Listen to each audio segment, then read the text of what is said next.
Mula sa pagrampa sa entablado, ngayon siya'y mukha ng isang mahalagang advokasya. Matapos tanghalin bilang Miss International noong 2016, na-diagnose siya ng depression. Gamit ang kanyang impluensya, itinatag niya ang isang non-profit online support group para sa mga taong nangangailangan ng mental health support. Ito ang Mental Health Matters. Ating alamin ang kwento ng kanyang mga pinagdaanan at kung paano niya ito napagtagumpayan. Kylie Versosa asks Boy Abunda.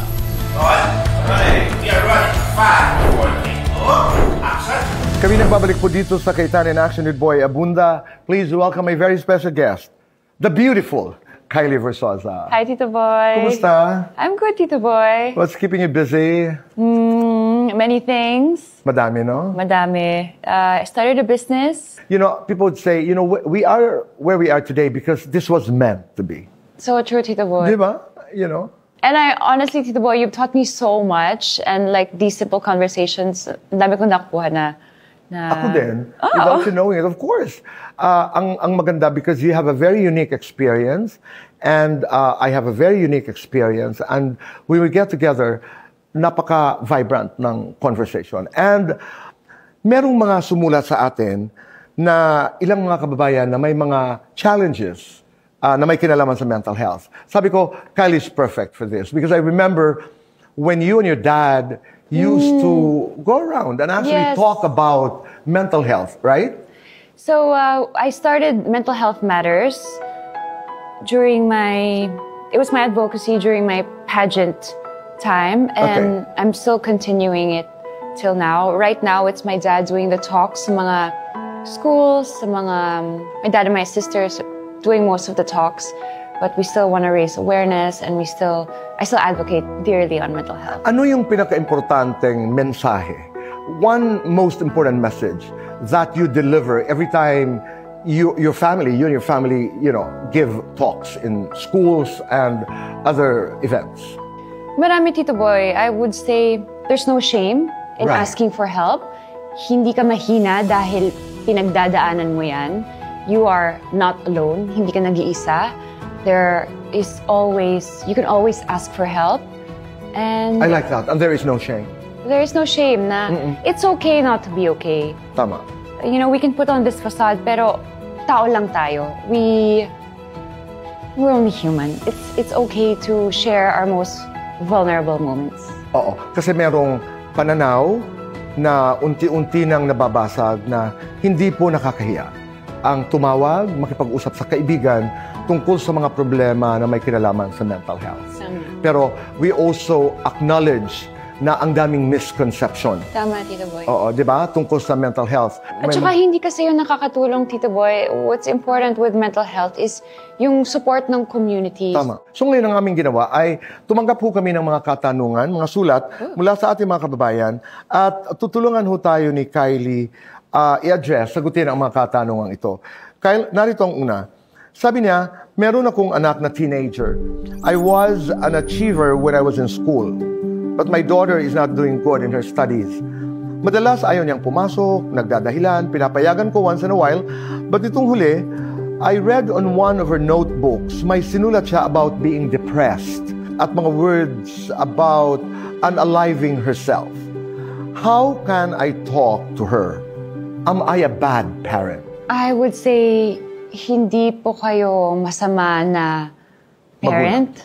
Because the fact na you're concerned and nagtatanong kayo about your child shows that you already care. And, you know, Tito Boy, teenagers in this day, marami silang pinagdadaanan. Lahat ng generasyon, iba-iba yung belief system nila. And I'm sure now with school, with their friends, and with social media, malaki yung pressure nila to do good, you know, strive better. So maybe my advice is to, instead of approaching and asking, let's say, how is your performance doing? Say things like, anak, may tutulong ba ako sa inyo?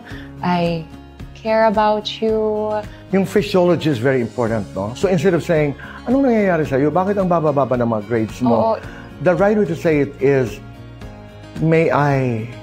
Anak, I care about you. I care love about you. I love you. Okay ka lang ba? May pinagdadaanan ka ba? May itutulong ba ako sa'yo?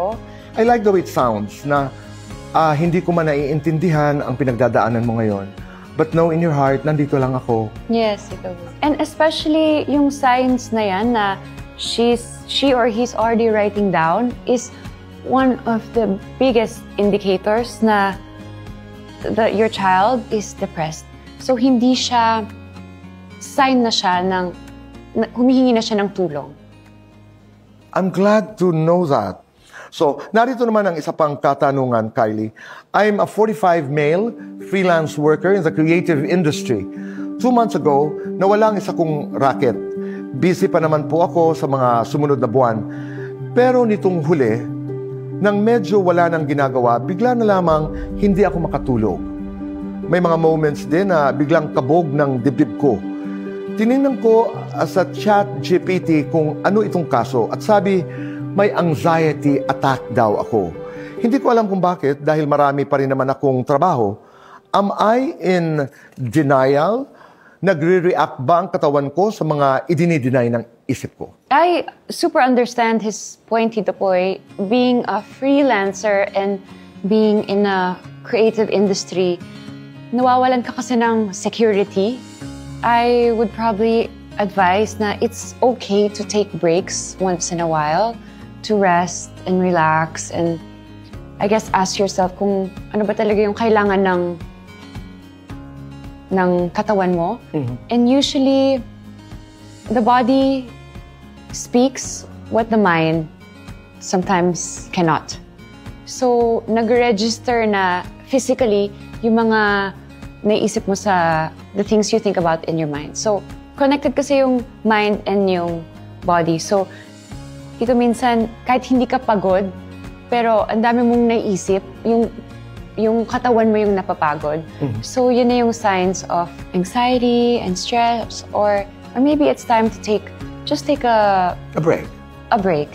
Oo, because tama ka, we are in the creative business which is also extremely competitive. Extremely competitive. So, I like what you said. It's okay to take a break. Okay na hindi ka puno ng racket araw-araw because sometimes you need to rest. Yes. May quote ako, Tito Boy, na nabasa. Parang a lot of life is waiting for the moment instead of the moment itself. And siguro na relate ko yun. I always make sure we have a family trip planned in December, planned in January. I can't wait for, let's say, our Boracay trip. So they look forward to something. But I agree with that. Right, di ba?